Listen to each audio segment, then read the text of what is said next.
ఈ అవకాశం ఇచ్చిన తండ్రిని దేవునికి కుమారుడైన క్రీస్తునామమున వందనాలు తెలియజేసుకున్నాం. వచ్చిన మీ అందరికీ కూడా ప్రభువైన క్రీస్తునామమున వందనాలు తెలియజేసుకున్నాం.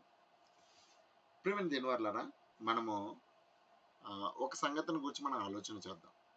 ఏంటి అని అంటే కనుక, క్రైస్తవంలో వచ్చినటువంటి అన్యజనులకు పౌలు గారు చేసినటువంటి హెచ్చరిక అనే భాగాన్ని మనం నేర్చుకుందాం. ప్రియమైన వారలారా, క్రైస్తవ్యంలోకి వచ్చిన అన్యజనులకు పౌలు గారు ఇచ్చినటువంటి హెచ్చరిక మనం చూద్దాం. అపోస్తలుడైన పౌలు రోమీయులకు రాసిన పత్రిక 11వ అధ్యాయానికి వెళ్దాం. ప్రియమైన వారలారా, అపోస్తలుడైన పౌలు రోమీయులకు రాసిన అంశం మళ్ళీ చెప్పండి. క్రైస్తవ్యంలోనికి వచ్చిన అన్యజనులకు హెచ్చరిక.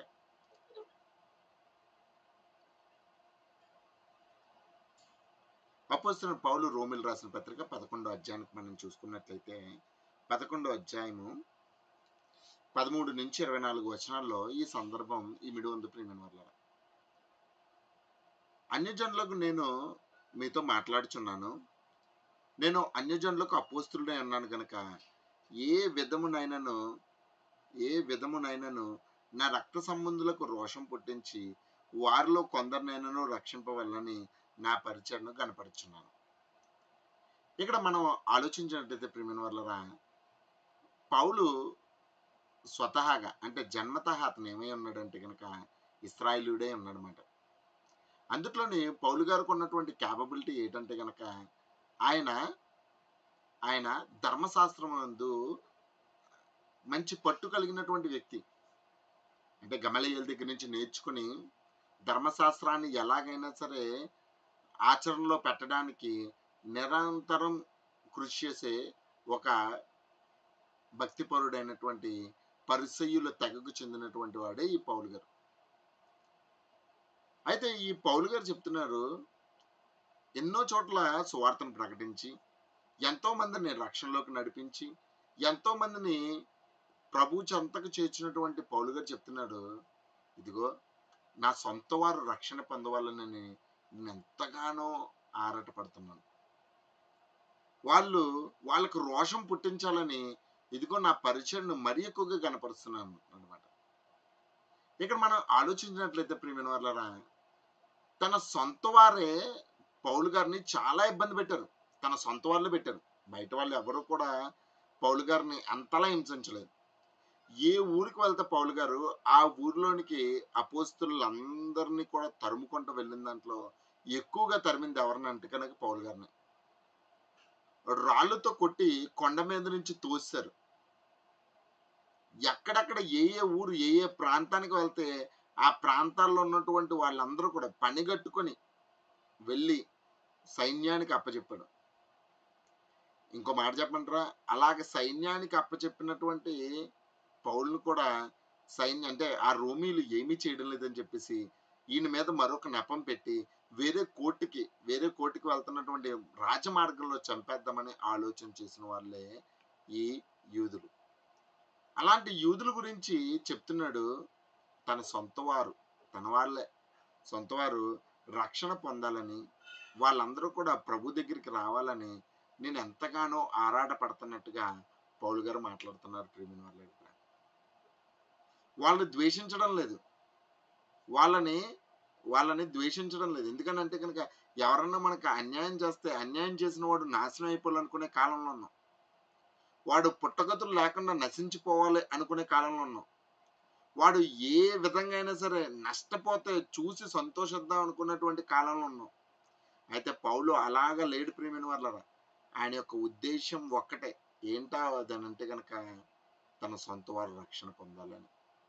ఎందుకు తన సొంత వారు రక్షణ పొందాలని అంతలాగా పౌలు గారు అంతలాగా ఎందుకు ఆతురత పడుతున్నాడో ఒక సందర్భాన్ని చూద్దాం. ప్రియమైన వాళ్ళరా, రోమీయులకు రాసిన పత్రిక 9వ అధ్యాయము మొదటి నుంచి చూద్దాం. ప్రియమైన అపోస్తలుడైన పౌలు రోమీయులకు రాసిన పత్రిక 9వ అధ్యాయం మొదటి నుంచి. నాకు బహు దుఃఖమును నా హృదయములో మానని చేతనయు కలవు. క్రీస్తునందు నిజమే చెప్పుచున్నాను, అబద్ధం ఆడుట లేదు. పరిశుద్ధాత్మ యందు నా మనసాక్షి నాతో కూడా సాక్ష్యం ఇచ్చుచున్నది. చదవండి. సాధ్యమైన దేహ సంబంధములైన నా సహోదరుల కొరకు నేను క్రీస్తు నుండి వేరే శాపగ్రస్తుడనై ఉండ కోరుదును. ఇక్కడ చూడండి, మీరు చాలమ్మా. ఇక్కడ చూసినట్లయితే నాకు చాలా బాధగా ఉంది. పౌలు గారు అంటున్నారు, నాకు బహు దుఃఖమును, నా హృదయంలో మానని వేదన కలవు. అబద్ధం ఆడడం లేదు, క్రీస్తునందు నేను నిజమే చెప్పుచున్నాను. ఏంటనంట ఏంటనంట క్రీస్తు నందు నిజమే చెప్తున్నా, అబద్ధం ఆడలో పరిశుద్ధాత్మ యందు నా మనస్సాక్షి నాతో కూడా సాధ్యమైతే దేహ సంబంధులైన నా సహోదరుల కొరకు నేను నేను క్రీస్తు నుండి వేరే శాపగ్రస్తున్నా ఉండకూర్చున్నాను. ఏంటంటే తన సొంత రక్షణను కూడా పణంగా పెట్టి తన సొంత వాళ్ళని కాపాడుకోవాలనుకున్నటువంటి భావోద్వేగం పౌలు గారిలో బాగా ఎక్కువైపోయిందండి.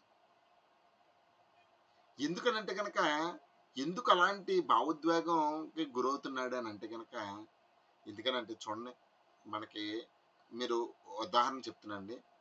మీ ఇంట్లో మీ బిడ్డలు ఉన్నారు. అయితే మీరు సహృదయం కలిగి ఒక అతన్ని దత్తత తీసుకున్నాడు. దత్తత తీసుకున్న తర్వాత అండి, ఆ కొడుకు అంటే మామూలు కడుపున పుట్టినటువంటి కొడుకున్నాడు, దత్తత తీసుకున్నటువంటి కొడుకున్నాడు. దత్తత తీసుకున్నటువంటి కొడుకు అన్ని రంగాల్లో రాణిస్తున్నప్పుడు ఆ తండ్రికి ఒక రకమైనటువంటి బాధ ఉంటుంది. అంటే తన కుమారుడే, దత్తత కుమారుడే, కాకపోతే తన సొంత వాళ్ళు కూడా అంతలాగా అభివృద్ధి చెందితే బాగుంటుందన్న కోరిక ఉంటుందండి తండ్రికి. పౌలుకు కూడా అలాగే ఉంది. పౌలు ఎక్కడికి వెళ్ళి వాక్యం చెప్పినా సరే అన్యజనులు అనేక మంది రక్షణ పొందుతున్నారు, అనేక మంది క్రీస్తులోనికి చేర్చబడుతున్నారు. దినము కూడానే ప్రభువులోనికి చేర్చబడుతూ సంఘంలో క్రీస్తు అనుగ్రహించిన రక్షణలో కొనసాగుతున్న వాళ్ళు అనేక మంది ఉన్నారు. కాకపోతే తన సొంత వారు రావడం లేదని బాధ, తన స్వజనులు రావడం లేదని బాధ, వాళ్ళ రక్షణ మార్గాన్ని వాళ్ళ చేతులారా క్లోజ్ చేసుకుంటున్నారనే బాధ, వాళ్ళు తిరస్కరిస్తున్నది విలువైనదని వాళ్ళు గ్రహించలేకపోతున్నారన్నటువంటి బాధ పౌలు గారిలో ఎక్కువైపోయిందన్నమాట. వాళ్ళు అలాగన్నా రక్షణ పొందాలని చెప్పేసి ఇంకా రోషంగా దేవుని యొక్క పరిచయం చేయడం మొదలుపెట్టాడంట ప్రియమైన వాళ్ళ. అందుకనే చెప్తున్నాడు 4వ వచనం, వీరు ఇశ్రాయేలీయులు.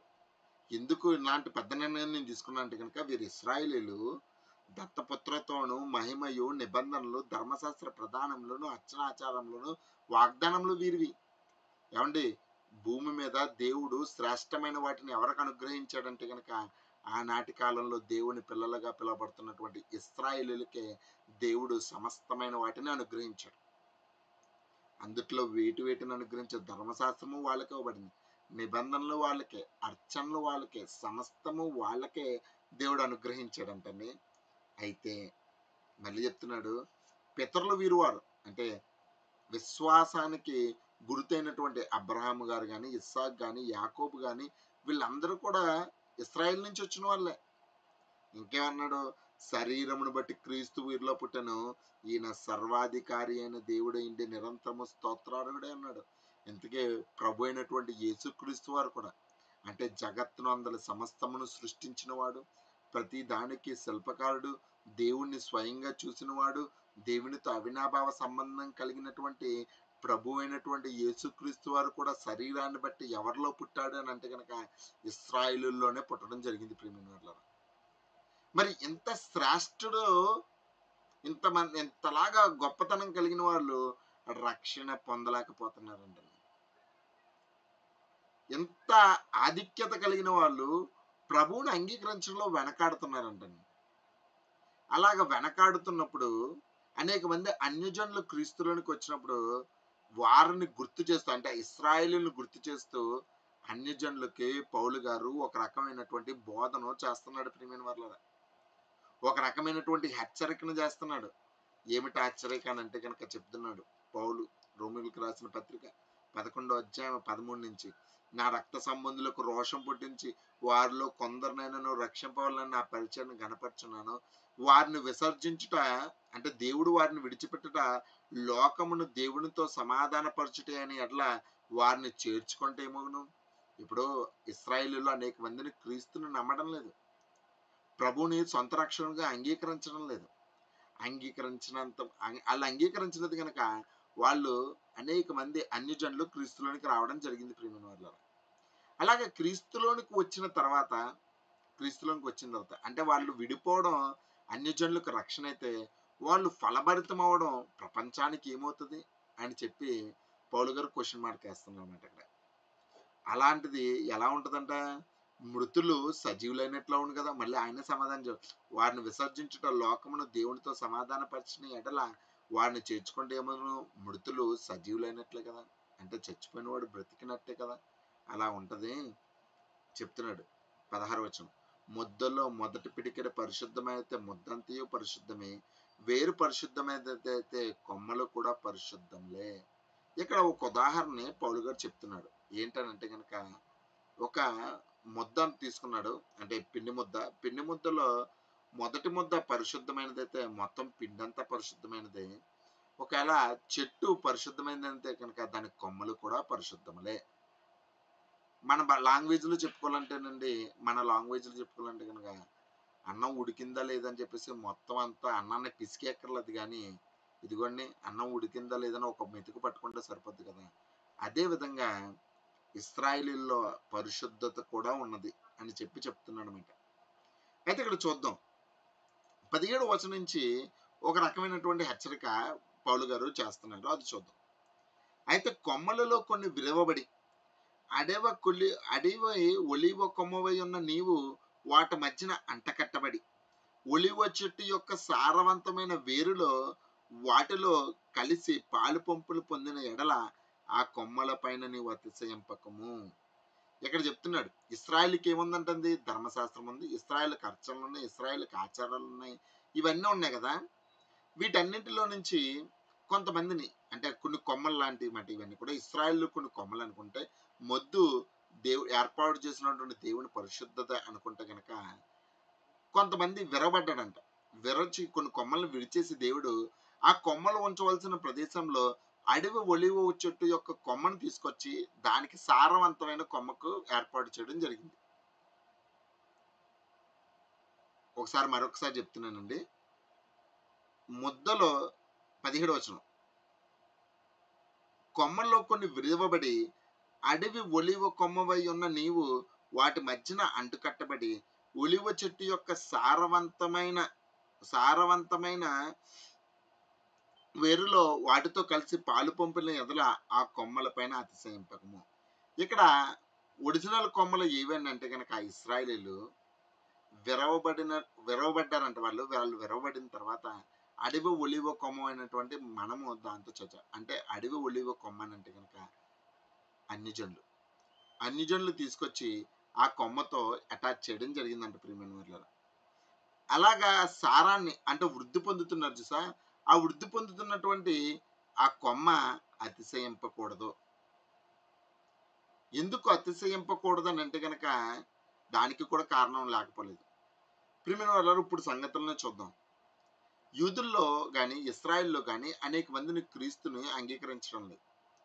ఎందుకు అంగీకరించడం లేదంటే కనుక దానికి కూడా నానా రకాలైన కారణాలు ఉన్నాయి. లేఖనాలని అర్థం చేసుకోవడంలో కానీ, క్రీస్తుని అర్థం చేసుకోవడంలోనే, క్రీస్తుని అంగీకరించడంలో కానీ ఇశ్రాయేలీయుల కంటే అన్యజనులే చాలా ముందున్నారు. ఎక్కువ ఎవరున్నారా అంటే క్రీస్తుని నమ్ముకున్న వాళ్ళు అంటే దేవునికి దగ్గరగా ఉన్న వాళ్ళు ఎవరున్నారంటే కనుక ఎక్కువగా అన్యజనులు ఉన్నారు. బైబిల్ని వివరించి చెప్పడంలో, బైబిల్ని ఇంటర్ప్రిటేషన్ చేయడంలో అంటే పాత నిబంధన గ్రంథాన్ని కానీ కొత్త నిబంధన కానీ ఇంటర్ప్రిటేషన్ చేసి దాన్ని బాగా వివరించడంలో అగ్రగణ్యులు ఎవరన్నా ఉన్నారంటే కనుక వాళ్ళు ఇశ్రాయేలీయులు కాదు. రబ్బైక్ అనే ఒక కామెంటరీ ఉంటుందండి. అంటే రబ్బీస్ రాసినటువంటి కామెంటరీ ఉంటుంది. దాన్ని మించినటువంటి కామెంటరీ క్రైస్తవులు బైబిల్ మీద పూర్తి అవగాహన, క్రీస్తు మీద స్పష్టత ఉండి రాసినటువంటి సందర్భాలు అనేక ఉన్నాయి. ఇప్పుడు వాళ్ళకంటే మనమే శ్రేష్ఠులుగా ఉన్నాం. మనకి రక్షణ మరీ సమీపంగా ఉంది. ఇలాగ రక్షణ సమీపంగా ఉంది కాబట్టి వాళ్ళని తిరస్కరించారు కాబట్టి వాళ్ళని తోలనాడదామా? వాళ్ళని వ్యర్థులని అందామా? వాళ్ళని బట్టించి వాళ్ళకి ఇలా నాశనం అయిపోవడం మంచిదని కోరుకుందామా? అదే వద్దు అనే పౌలు అంటున్నాడు అనమాట. నువ్వు అడవి ఒలివ కొమ్మ యొక్క చెట్టును తీసుకొచ్చి ఇదిగో పరిశుద్ధమైనటువంటి కొమ్మలకు అటాచ్ చేయబడ్డావు. అంటే పరిశుద్ధతలో నువ్వు ఎదగడానికి, అంటే క్రీస్తు అనే పరిశుద్ధతలో ఎదగడానికి నీకు ఒక మంచి అవకాశం కలిగింది. నువ్వు అతిశయించుతావా? 18వ వచనం నీవు అతిశయించుదువా? వేరు నిన్ను భరించుతున్నది గాని నీవు వేరును భరించటం లేదు. అందుకు 19 అందుకు నేను అంటుకట్టబడి నిమిత్తము కొమ్మలు విరిచివేయబడినవని నీవు చెప్పుదువు. మంచిది. అవి అవిశ్వాసమును బట్టి విరిచివేయబడ్డాయి. ఎందుకు ఇశ్రాయేలును దేవుడు విరిచేశాడు అని అంటే గనక వారి అవిశ్వాసాన్ని బట్టించి. వాళ్ళ దగ్గర ధర్మశాస్త్రం ఉంది, వాళ్ళ దగ్గర అర్చనలు ఉన్నాయి, వారి దగ్గర పరిశుద్ధత నిబంధన ఉంది, వాళ్ళు దేవాలయం, పరిశుద్ధ దేవాలయం ఉంది, అనేకమైన ఉన్నప్పటికీ కూడా వాళ్ళలో దేవుడు అంటే పూర్తిగా నమ్మినటువంటి వారు అతి తక్కువ మంది అండి. అతి తక్కువ మంది. మీకు వచనం చూపిస్తానండి. ఇర్మియా గ్రంథము 5వ అధ్యాయం 1వ వచనం చూడండి. ఇర్మియా గ్రంథము 5వ అధ్యాయం 1వ వచనం చూద్దాం. ప్రియమైన వాళ్ళారా, ఇర్మియా 5:1. యెరూషలేము వీధులలో యెరూషలేము అటు వీధులలో ఇటు పరిగెత్తు చూసి తెలుసుకొనుడి. చదవండి. దాని రాజవీధులలో విచారణ చేయుడి. న్యాయము జరిగించుచు నమ్మకముగా నుండా యత్నించుచున్న ఒకడు మీకు కనబడిన ఎడల నేను దానిని క్షమించుదును. చూడండి, కొన్ని కొమ్మల్ని దేవుడు విడిచేసాను అన్నాడు కదా. ఎందుకు విడిచేసాడో చెప్తున్నాడు. యెరూషలేం వీధుల్లో, యెరూషలేం అంటే ఏంటి? దావీదు, దేవునికి ఇష్టుడైనటువంటి వాడు పరిపాలించినటువంటి ప్రదేశం, పాలు తేళ్లు ప్రవహించు వాగ్దాన భూమి, పరిశుద్ధ దేవాలయం కట్టబడింది. అలాంటి ధర్మశాస్త్రాలు రోజు దేవుని పేరట బలులు, అర్పణలు జరుగుతున్నాయి. ప్రతి సంవత్సరము కూడా జరుగుతున్నటువంటి పండగలు ఉన్నాయి. అంటే నిత్యము దేవుని యొక్క సన్నిధిలో అంటే దేవుని సన్నిధి అక్కడ, కనుదృష్టి అక్కడ ఉన్నటువంటి ప్రాంతం. అలాంటి ప్రాంతంలో దేవుడు దృష్టించి నిలిపితేనంటండి ఎవరు కనిపించలేదంట. ఒకసారి చూడండి, వీధుల్లో అటు ఇటు పరిగెత్తులు చూసి తెలుసుకోండి, రాజవీధుల్లో విచారించండి, ఎవరి దగ్గరికన్నా వెళ్ళి అడగండి. న్యాయము జరిగించుచు నమ్మకముగా నుండి యత్నించుచున్న ఒకడు మీకు కనబడినలా నేను దాన్ని క్షమిస్తాను, నేను దాన్ని విడిచిపెడతాను, నేను దాన్ని విరవకుండా నేను భరిస్తాను దాన్ని అని చెప్పి ప్రభు అంటుంటే ఒక్కడు కనిపించలేదంటండి. ఒక్కడు. ఎందుకు ఆ ఒక్కడు కనిపించలేదని అంటే కనుక దేవుడు ఉన్నప్పటికీ కూడా దేవుడి మీద వాడికి పూర్తిగా నమ్మకం లేదు. మీకు ఒక విషయాన్ని చెప్తానండి, నాకు చాలా స్ట్రేంజ్ అనిపించింది అన్నమాట. కొంతమందితో మాట్లాడుతున్నప్పుడు మనకి కొన్ని సంగతులు మనకు అర్థమవుతుంటాయి. ఏంటి అని అంటే కనుక బైబిల్ మీద మంచి ఆసక్తి పరుడే, సువార్త కార్యక్రమాన్ని చేస్తూ, సువార్తను జరిగిస్తూ అనేక ప్రాంతాల్లో దేవుని యొక్క వాక్యాన్ని వెదజల్లుతున్నటువంటి ఒక వ్యక్తి నన్ను అడిగినటువంటి ప్రశ్న నేను విన్నప్పుడు నాకు నిజంగా ఆశ్చర్యం కలిగించింది. అసలు అన్న, మీరు దేవుడు ఉన్నాడని నమ్ముతున్నారు, చాలా మంచిది. బైబిల్ని నేను లోకపరంగా అడుగుతున్నాను, అంటే విశ్వాస సంబంధమైన అడగడం లేదు. ఈ బైబిల్ నేను అంతా చదివిన తర్వాత నాకు ఒకటి అర్థమైంది. ఏంటనంటే కనుక, అంటే నిన్ను అడిగితే నువ్వు చాలా రకాలు, అంటే చాలా వెల్ ప్లెడ్జ్డ్గా, ప్లాన్డ్గా రాసి లిఖించినటువంటి గ్రంథంగా ఉంది ఇది. అంటే ఒక సినిమాని తీసినప్పుడు ఒక డైరెక్టర్ మొదటి నుంచి చివరి వరకు తన యొక్క స్టోరీ లైన్ని ఎలా మెయింటైన్ చేస్తాడో, బైబిల్ గ్రంథాన్ని చదివినప్పుడు కూడా నాకు ఒక స్టోరీ లైన్ లాగా చాలా చక్కగా అమర్చినటువంటి దానిలో కనిపిస్తుంది. ఇది ఎంతవరకు నిజమో అని నన్ను అడిగాడండి. బోధకుడుగా ఉన్నటువంటి బోధకుడికి అతనికి వచ్చినటువంటి ఆలోచన, చాలా సంవత్సరాలు బైబిల్ బోధించినటువంటి వ్యక్తి ఇలా అనేటప్పటికి నాకు ఆశ్చర్యం. దేవుడు ఉన్నాడని నమ్ముతున్నా, అసలు నిజమైన గ్రంథం బైబిల్ అనడానికి ఆధారం ఏంటి అని అడిగాడండి. దేవుడు ఉన్నాడంటే నేను నమ్ముతాను, దేవుడు ఉన్నాడని నేను నమ్ముతాను, కాకపోతే ఇదే మార్గమని, ఇదే సరైనదని నువ్వు ఎలా చెప్తావునా అని నన్ను అడుగుతున్నాను. ఫర్ ఎగ్జాంపుల్ ఒక ఉదాహరణ కూడా చెప్పాడండి నాకు. ఉదాహరణ కూడా చెప్పాడు. మీరు దేవుని వాక్యం నెమ్మది కలిగిస్తుంది, దేవుని యొక్క వాక్యం మనకి బాధల్లో కలిగిస్తుంది అలా చెప్తారు కదన్నా, దేవుని యొక్క వాక్యం ద్వారా ఇదేదని చెప్తారు. మీరు ఒక రకమైనటువంటి హిప్నటైజ్ చేస్తున్నారు దేవుని సంఘానికి వచ్చిన వాళ్ళని. ఇప్పుడు ఉదాహరణ తీసుకోండి, ఒక కుటుంబంలోని ఒక తండ్రి చిన్నపిల్లలను పోగొట్టుకున్నాడు. మీరు ఏం చెప్తారు? దేవుని యొక్క వాక్యాన్ని పట్టించి నెమ్మది కలిగించడానికి ఏదో చెప్తారు. అయితే అన్ని జనులు కూడా అలాంటిదే జరిగింది. కొన్ని రోజులైన తర్వాత అతను తరిగినటువంటి గాయాన్ని మర్చిపోయి సామాన్యంగానే ఉంటున్నాడు.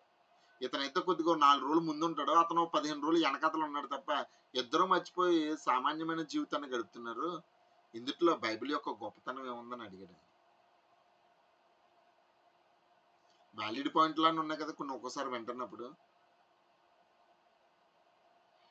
మరి ఇన్ని సంవత్సరాల నుంచి బైబిల్ని అర్థం చేసుకుంది, దేవుడిని అర్థం చేసుకున్నది ఏది అని అంటే కనుక చాలా సింపుల్గా గుర్తుపాడేశారండి. చాలా సింపుల్గా అసలు నాకు నిజంగా ఆశ్చర్యం అనిపించింది అసలు. అంటే ఒక వ్యక్తి విశ్వాసం కోల్పోవడానికి ఎంతో సమయం పడడం లేదు ఇప్పుడు ఉన్నటువంటి కాలంలో, ఇప్పుడు ఉన్నటువంటి పరిస్థితుల్లోని, ఇప్పుడు ఆలోచించేటటువంటి ఆలోచన విధానంలోనండి విశ్వాసి అవిశ్వాసిగా మారడానికి పెద్ద సమయం ఏం పడడం లేదు. ఇంకొక సందర్భం కూడా చెప్తానండి.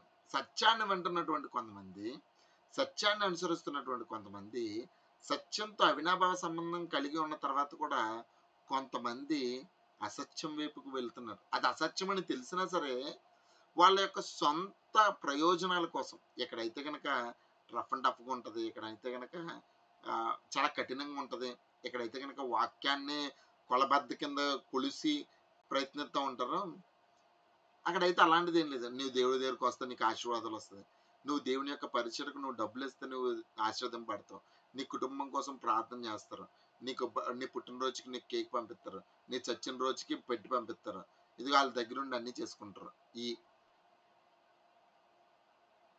వీటిని బట్టించి నువ్వు సత్యాన్ని విడిచి వెళ్ళిపోతున్నావు అంటే కనుక, అంటే మోసపూరితమైన మార్గంలోకి వెళ్ళిపోతున్నాను. ఎంత త్వరగా మారిపోతున్నారండి. ఇశ్రాయేలీలు కూడా ఆనాటి కాలంలో అలాగే మరలబడ్డారు. అందుకనే వాళ్ళని విడిచిపెట్టేశాడు, అందుకనే వాళ్ళని ఇరిచేశాడు, కొమ్మలతో సహా విడిచేశాడు. ఎందుకు విడిచేశాడు అని అంటే కనుక ఇదే ప్రధానమైనటువంటి కారణం, అవిశ్వాసం. ఏమండి, క్రైస్తవ్యంలో నమ్మడానికి ప్రధానమైనటువంటి కారణం నిరీక్షణ, విశ్వాసం. విశ్వాసం అనేది కనిపించేది కాదు. నేను మీకు చెప్పినంత మాత్రాన మీరు విశ్వాసులు అయిపోరు. మీరు దాన్ని అనుభవించినప్పుడే విశ్వాసులుగా మారతారు. అబ్రహాము దేవుణ్ణి అనుభవించాడు కనుకే అనుభవపూర్వకంగా దేవుణ్ణి నమ్మాడు, అది అతనికి నీతిగా ఎంచబడిందని అన్నది. నువ్వు విశ్వాసాన్ని నువ్వు కనపరచమంటే ఎలా కనపరుస్తాను నేను? విశ్వాసాన్ని నాకు చూపించండి అంటే నేను ఎలా చూపించగలను? నేను దేవుడిని నమ్మని నేను మనశ్శాంతిగా ఉన్నాను రా అంటే కనుక నువ్వు ఒక్కడే మనశ్శాంతిగా ఉన్నావా? సినిమా చూసినోడు కూడా మనశ్శాంతిగానే ఉన్నాడని చెప్తున్నటువంటి కాలంలో ఆ మనశ్శాంతిని, నాకున్నటువంటి మనశ్శాంతిని, నాకు దేవుడు అనుగ్రహించినటువంటి సమాధానాన్ని నేను ఎలా చూపించగలను? విశ్వాసం అనేది చూపించేది కాదు, రుజువు చేసేది కాదు. అది అనుభవపూర్వకంగా అర్థమయ్యేదే. అందుకని ఇశ్రాయేలీలు కూడా అన్నీ ఉన్నప్పటికీ కూడానండి, ఇశ్రాయేలీలు దేవుణ్ణి పూర్తిగా ఆధారపడలేదంట. అందుకని చెప్తున్నాడు 19వ వచనం, అందుకు నేను అంటుకట్టబడి నిమిత్తం కొమ్మలు విడిచిపోయి మంచిది, వారు అవిశ్వాసమును బట్టి విడిచిపోయబడి, నీవైతే విశ్వాసమును బట్టి నిలుచున్నావు. నువ్వు ఎక్కడ ఉన్నది దేనికోసం అని అంటే కనుక నమ్మకంతో నువ్వు నిలబడ్డావు. ప్రభుని పూర్తిగా అంగీకరించి పూర్తిగా అవగాహన చేసుకొని నిలబడ్డావు. అందుకని అన్న నువ్వు ఎందుకు ఏర్పాటు చేయబడ్డావు అంటే కనుక ఇదిగో విశ్వాసాన్ని పట్టించి. దేవుడు స్వాభావికమైన కొమ్మలను విడిచిపెట్టిన ఎడల నిన్ను విడిచిపెట్టడు. ఇదిగో నాకు క్రీస్తు అర్థమైపోయాడు, నేను బైబిల్ చదవడానికి పక్కన పెట్టేస్తున్నాను, వాక్యం వినడానికి పక్కన పెట్టేస్తున్నాను, ప్రతిదాన్ని లైట్ తీసుకుంటున్నావు అంటే నువ్వు అవిశ్వాసంలోనికి మెల్లమెల్లగా వెళ్తున్నావు అని అర్థం. ఎప్పుడైతే నువ్వు మెల్లమెల్లగా అవిశ్వాసంలోనికి వెళ్తున్నావో దేవుని సన్నిధిలో నుంచి జారిపోయే సిచ్యువేషన్స్ అనేకం వస్తూ ఉంటాయి. ప్రియమైన వాళ్ళరా, దేవుని వాక్యం నమ్మబుద్ధి అయ్యదు. అప్పుడు ముందు కొమ్మల్ని ఎందుకైతే విడిచారో అవిశ్వాసం పట్టించి నిన్ను కూడా విడిచేస్తాడు. మరి తొందరగా విడిచేస్తాడు నిన్నైతే. వాళ్ళైతే కొద్ది గొప్ప సహజంగా వచ్చింది కదా అని కొద్దిగా ఓర్చుకుంటాడేమో కానీ నువ్వైతే అడవి ఒలివి కొమ్మ నుంచి వచ్చావు కాబట్టి నేనైతే మరి ముఖ్యంగా త్వరగా ఇడిచేస్తాడని చెప్పేసి పౌలు గారి యొక్క మాటలో ఉన్నటువంటి భావం. కాబట్టి అది చెప్తున్న 22వ వచనం, కాబట్టి దేవుని అనుగ్రహమును కాఠిన్యమును అనగా పడిపోయిన వారి మీద నీవు అనుగ్రహ పాత్రుడు నిలిచి ఉన్న ఎడల నీ మీద ఉన్న దేవుని కృపను చూడుము, అట్లు నిలవని ఎడల నీవును నరికివేయబడతావు. దేవుడు స్వాభావికమైన కొమ్మలని ఇశ్రాయేలునే విడిచిపెట్టలేనప్పుడు అన్యజనులైనటువంటి మనము అవిశ్వాసంలో ఉంటే మనల్ని విడిచిపెట్టడానికి ఉన్నారా? మరి తొందరగా విడిచిపెట్టేస్తాడండి. అందుకనే జాగ్రత్త పడమని పౌలు గారు హెచ్చరిస్తున్నారు. జాగ్రత్తగా మన యొక్క ప్రవర్తనని చూసుకోమని పౌలు గారు హెచ్చరిస్తున్నారు ప్రియమైన వాళ్ళరా. అసలు ఇశ్రాయేలీయులు పడిపోవడానికి ప్రధానమైన కారణం ఏంటో ఓన్లీ సరిగా చూసుకోవాలి. ఇవన్నీ వాక్యాలు, ఈ పేర్లు, బైబిల్ సంఘంలో పెట్టుకొని తిప్పుతాం ఫస్ట్ గారు. ఎందుకు ఇది నాకు అర్థం కావడం లేదు. ఏదండి? రమేష్ పేర్లు పెట్టుకోండి. హలో చెప్పండి బ్రదర్. అన్న అన్న ఏదో అడుగుతున్నారు కదా? లేదు బ్రదర్, చెప్పండి. ఓకే. అంటే ఇక్కడ ఇశ్రాయేలీయులను దేవుడు విడిచేయడానికి ప్రధానమైన కారణం ఏంటంటే కనుక, ఒకటి అవిశ్వాసము, రెండేటంటే గర్వము.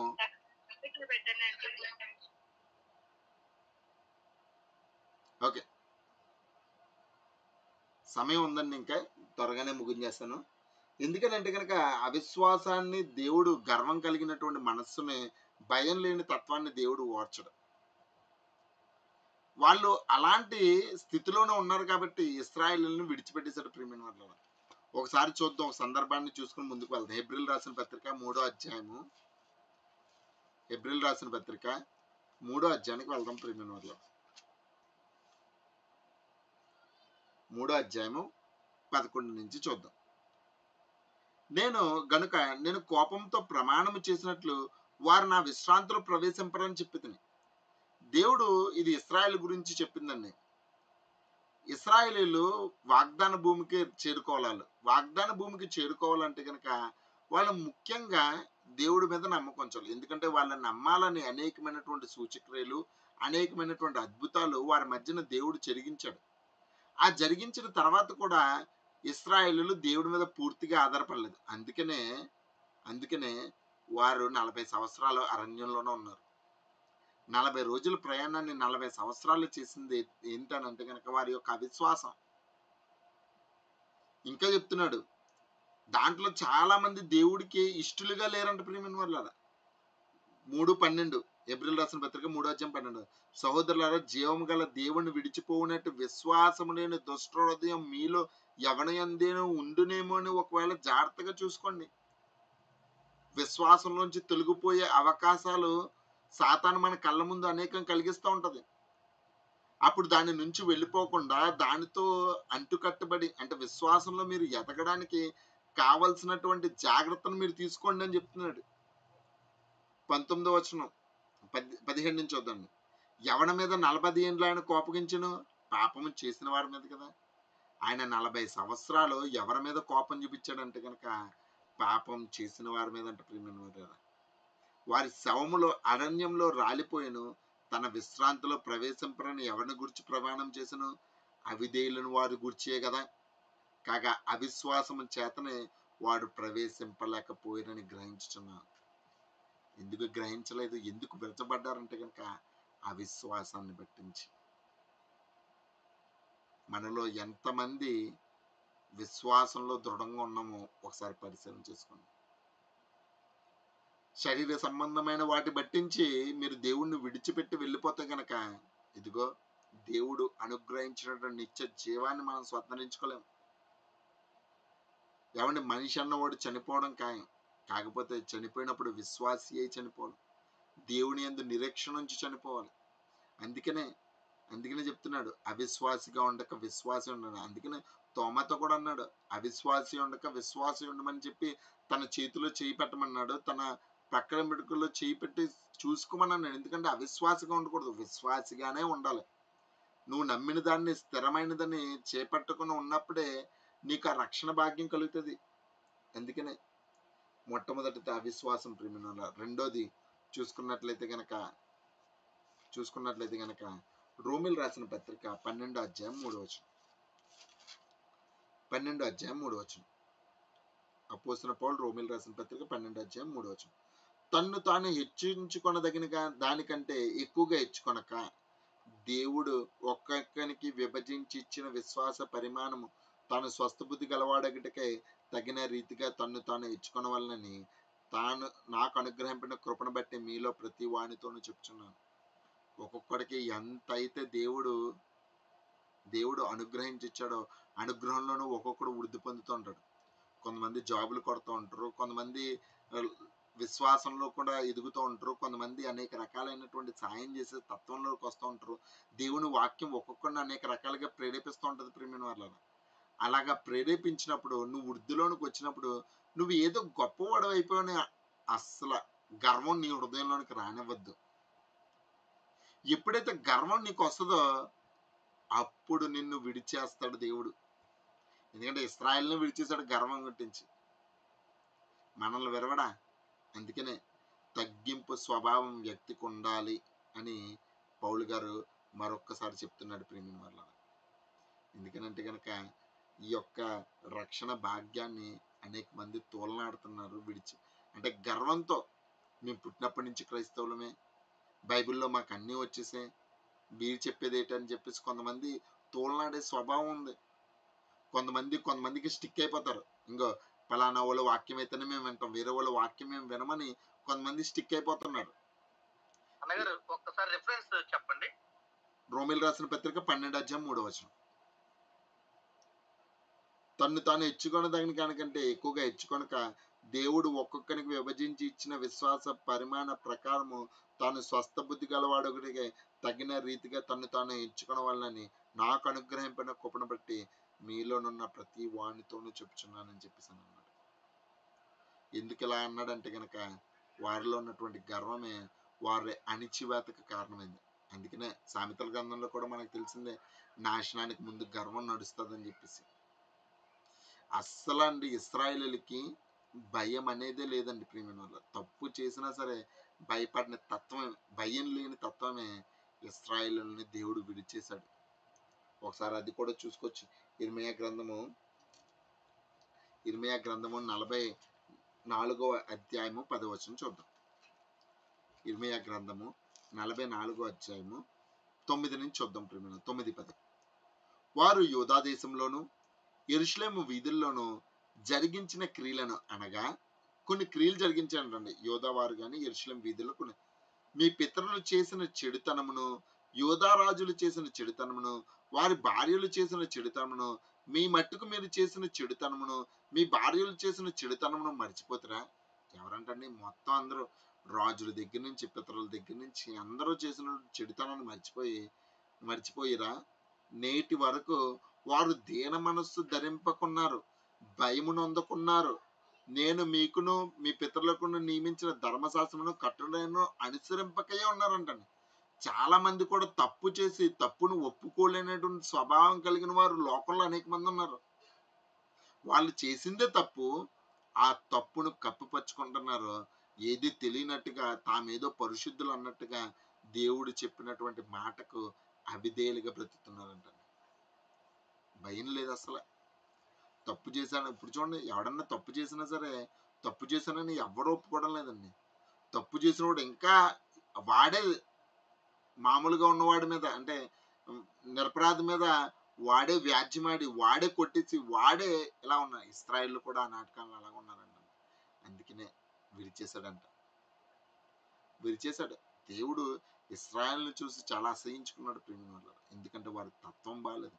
శ్రేష్టమైనవి దేవుడు వారికి అనుగ్రహించినప్పటికీ కూడా వారు ప్రభుని యందు పూర్తిగా ఆనుకోలేదంట ప్రేమ వల్ల. అందుకనే వారిని విడిచేశాడు. ఇప్పుడైతే ఇదిగో ఇవన్నిటిని చూసినటువంటి నువ్వు, అన్యజనులు నువ్వు ఎలా ఉంటున్నావు? స్వాభావిక సిద్ధమైనటువంటి కొమ్మల్ని దేవుడు విడిచిపెట్టని ఎడల అడివి కొమ్మ దగ్గర నుంచి వచ్చినటువంటి నిన్ను, అంటుకట్టినటువంటి నిన్ను మరి శీఘ్రంగా విడిచివేస్తాడు కదా అని చెప్పేసి అందుకనే చెప్తున్నాడు, గర్వించక భయపడుము అని చెప్పేసి పౌలు గారు చెప్తున్నారు ప్రేమ. అందుకనే మనం ఏం కలిగి ఉండాలంటే కనుక భయం కలిగి ఉండాలి.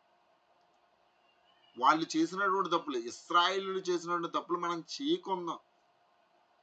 వాళ్ళు నశించింది ఎందుకు నశించారు అని అంటే కనుక అవిశ్వాసం చేత నశించారు. నువ్వైతే నిలబడాలి విశ్వాసాన్ని బట్టించి. నువ్వైతే దేవునిలో హెచ్చింపబడాలి. దేవుని మెచ్చుకునే తత్వం నీలో రావాలి. ఆ తత్వం వచ్చేంత వరకు కూడా నువ్వు ప్రయాసపడాలని కొత్త నిబంధన గ్రంథం అంతా చెప్తుంది ప్రేమ. ఒకసారి అది చూసుకొని మనం ముగించుకుందాం. పేతురు రాసినటువంటి అపోస్తలుడైనటువంటి పేతురు రాసినటువంటి మొదటి పత్రిక 3వ అధ్యాయము 15-16 వచనాలు చూద్దాం ప్రియమైన వాళ్ళారా. 3వ అధ్యాయము 15-16 వచనాలు చూద్దాం. నిర్మలమైన మనస్సాక్షి గలవారై, మొదటి పేతురు 3వ అధ్యాయం 15-16 వచనం. నిర్మలమైన మనస్సాక్షి గలవారై మీలో ఉన్న నిరీక్షను గూర్చి మిమ్మల్ని హేతు అడుగు ప్రతి వానికి సాత్వికంతోనూ భయముతోనూ సమాధానము చెప్పుటకు ఎల్లప్పుడూ సిద్ధంగా ఉండి మీ హృదయములలో క్రీస్తుని ప్రభువునిగా ప్రతిష్ఠించుడి. సాత్వికముతోనూ భయముతోనూ, ఈ రెండు చాలా ఇంపార్టెంట్. సాత్వికం, త్వరగా కోప్పడకూడదు. కొన్ని వాటిని ఓర్చుకోవాలి, కొన్ని వాటిని మనం నేర్చుకోవాలి. సాత్వికంతోనూ భయముతోనూ ఏది పడుతుంది మాట్లాడకూడదు. పరిశుద్ధులకు తగినట్టుగా మన మాటలు ఉండాలి, మన ప్రవర్తన ఉండాలి. ఎందుకంటే ప్రభు మనల్ని చూస్తున్నాడు, అటువంటి భయం ఉండాలి ప్రియమైన వాళ్ళ. ఎందుకంటే మనం జరిగించినటువంటి క్రియలకు మనం విడవబడాలా లేదంటే కనుక అంటు కట్టబడాలనేది నిర్ణయింపబడి ఉంది. కాబట్టి ఇదిగో నువ్వు భయముతోనూ సమాధానం చెప్పుటకు ఎల్లప్పుడూ సిద్ధంగా ఉండాలి. నిర్మలమైన మనస్సాక్షి కూడా చాలా అవసరం ప్రియమైన వాళ్ళ. వేషధారుల వల్ల ఉండకూడదు, వేషధారుల వల్ల అస్సలు ఉండకూడదు ప్రియమైన వాళ్ళ. ఇంకా చెప్తున్నాడు ఫిలిప్పీలు రాసిన పత్రిక 2వ అధ్యాయం 12వ వచనం. అపోస్తలుడు రాసినటువంటి పౌలు రాసినటువంటి ఫిలిప్పీ పత్రిక 2వ అధ్యాయం 12వ వచనం. కాగా నా ప్రియులారా, మీరెల్లప్పుడూ విధేయులున్న ప్రకారము నా ఎదుట ఉన్నప్పుడు మాత్రమే కాక మరి ఎక్కువగా నేను మీతో లేని ఈ కాలమందును మీ సొంత రక్షణను భయముతోనూ వణుకుతోనూ కొనసాగించుడి. భయముతో మీ యొక్క రక్షణ కొనసాగించాలి. ఎందుకనంటే కనుక నువ్వు ఆ రక్షణ కొనసాగించలేదా విడిచివేయబడతావు. దేవుడు నిన్ను అంటుకట్టింది విడిచివేయబడ్డానికి కాదు, నిన్ను అంటుకట్టబడింది పరిశుద్ధతలో ఎదగడానికి. నిన్ను అంటుకట్టింది శ్రేష్టమైనటువంటి ఫలభరితమైనటువంటి జీవితాన్ని నువ్వు పొందాలని ప్రభు నిన్ను అటాచ్ చేశాడు. అయితే ప్రభుకి నిరాశ కలిగించు. అంటుకట్టడం అనేది చాలా కష్టమైనటువంటి ప్రయాస. ప్రభు అయినటువంటి యేసుక్రీస్తు వారి ద్వారా ఇదిగో పరిశుద్ధమైన మొద్దులోనికి స్వభావకి సిద్ధమైనటువంటి కొమ్మలను విడిచి ఆ ప్లేస్లో ఏదో నువ్వు ఫలించాలన్న ఉద్దేశంతో దేవుడు నిన్ను ఏర్పాటు చేస్తే ఆ ఏర్పాటు చేసిన దానికి వ్యతిరేకంగా బ్రతకద్దు, అవిశ్వాసంతో ఉండద్దు, భయముతోనూ వణుకుతోనూ ఉండడానికి ప్రయత్నించండి. ఎప్పుడైతే ఇలాంటి స్వభావం మనలో వస్తుందో అది దేవుడు మనకు అనుగ్రహించినటువంటి కృపని ఎరిగి మీరు ప్రభులో ఎదుగుతారని, ఒకవేళ ఇటువంటి చేదైన వేరు మీలో ఏదైనా మురిచి ఒకవేళ కలవరపరిచినట్లయితే ప్రభు యొక్క వాక్యంతో మీరు అందరూ కూడా సమాధాన పరచబడతారని ఆశిస్తూ ఈ నా మాటలని ముగిస్తానండి. చిన్న ప్రార్థన చేసుకోవచ్చు. మనం మిక్కిలిగా ప్రేమించిన మా ప్రియపరలోక కన్న తండ్రి, నీ పరిశుద్ధమైన నామానికి వందనాలు తండ్రి. మీరు అనుగ్రహింపడినటువంటి ఈ యొక్క హెచ్చరిక మాటలు పట్టించి తండ్రి మీ నామానికి కృతజ్ఞతాస్తుతులు చెల్లించున్నాను తండ్రి. తేనె మంచిదే తండ్రి, అయితే అది తినడం వల్ల చాలా ఎక్కువగా తీసుకోవడం వల్ల కూడా దానివల్ల కూడా ఎగుటొచ్చి దాన్ని అసహించుకునే అవకాశాలు ఉన్నాయని మేము ఎరిగి తగు జాగ్రత్తతో మా విశ్వాస జీవితాన్ని కొనసాగించడానికి సహాయం అనుగ్రహించండి తండ్రి. మీరు మా జీవితాల్లో మేలైన దాన్ని ఇవ్వడానికే అడవి ఒలివ చెట్టు దగ్గర నుంచి తీసుకొచ్చి పరిశుద్ధమైన ముద్దుకు మీరు అంటుకట్టారు తండ్రి. మాకెంతో జ్ఞానాన్ని నేర్పించారు, మాకెంతో విలువైనటువంటి సంగతులు క్రీస్తు ద్వారా మీరు బయలుపరిచారు తండ్రి. అవిశ్వాసులుగా ఉండకుండా విశ్వాసులుగా ఉంచాలనే మీ ప్రయత్నాన్ని తండ్రి నీ బిడ్డలైన వారందరూ కూడా అర్థం చేసుకోవడానికి సహాయం అనుగ్రహించండి. అందరినీ కూడా దీవించండి తండ్రి. మానస రక్షణ అనుగ్రహించండి తండ్రి. అలాగే తండ్రి మా అందరినీ కూడా ప్రార్థన పట్టుదలను వాక్యం ఆసక్తిని సత్కాంతి ఉత్సాహం అనుగ్రహించండి తండ్రి. నీ బిడ్డలైన వారు లేని అనేక లోటుపాట్లు ఉన్నారు తండ్రి, వాటన్నింటి నుంచి లేవనెత్తమని వేడుకొంచున్నాను తండ్రి. ఇందాడ ప్రార్థన విజ్ఞాపనలు అనేకమైన సంగతులు తెలియజేస్తుంది తండ్రి. ఒక హాస్టల్ అయితే ఫుడ్ పాయిజన్ అవడం వల్ల తండ్రి అనేక మంది చిన్న బిడ్డలు అస్వస్థతకు గురయ్యారని తెలిసింది తండ్రి. పూర్ణ స్వస్థతగా వారందరినీ తీర్చిదిద్దమని నీ చిత్తానుసారంగా ఆ బిడ్డలు త్వరగా కోలుకోవడానికి సహాయం అనుగ్రహించమని వేడుకుంటున్నాను తండ్రి. అనారోగ్యం ఉన్న వారికి మంచి ఆరోగ్యం, ఆర్థిక లేమిలో ఉన్న వారిని దాంట్లోంచి బయటకు రావడానికి సహాయమును అనుగ్రహించమని వేడుకుంటున్నాను. ఉద్యోగాల నిమిత్తం ఉన్న వారికి ఉద్యోగాలు, అనేక మంది ఎగ్జామ్స్కి ప్రిపేర్ అవుతుండగా తండ్రి, ఎగ్జామ్స్లో సహాయమును అనుగ్రహించమని వేడుకుంటున్నాను తండ్రి. నీ కృపా కాపుదల మా సంఘం ఎడల, ఈ పరిచర్య ఎడల, నీ బిడ్డలైన వారందరి ఎడల ఉంచమని వేడుకొంచు తండ్రి. ఏదైనా అనాలోచితంగానే వ్యర్థంగా కానీ ఏదైనా మాట్లాడితే నన్ను క్షమించమని తండ్రి, క్రీస్తుపేట ఇచ్చిన ప్రార్థన నీకు సమర్పించుకొంచున్నాను తండ్రి. ఆమె అందరికీ వందనాలన్నీ. Thank you. ఆమేన్.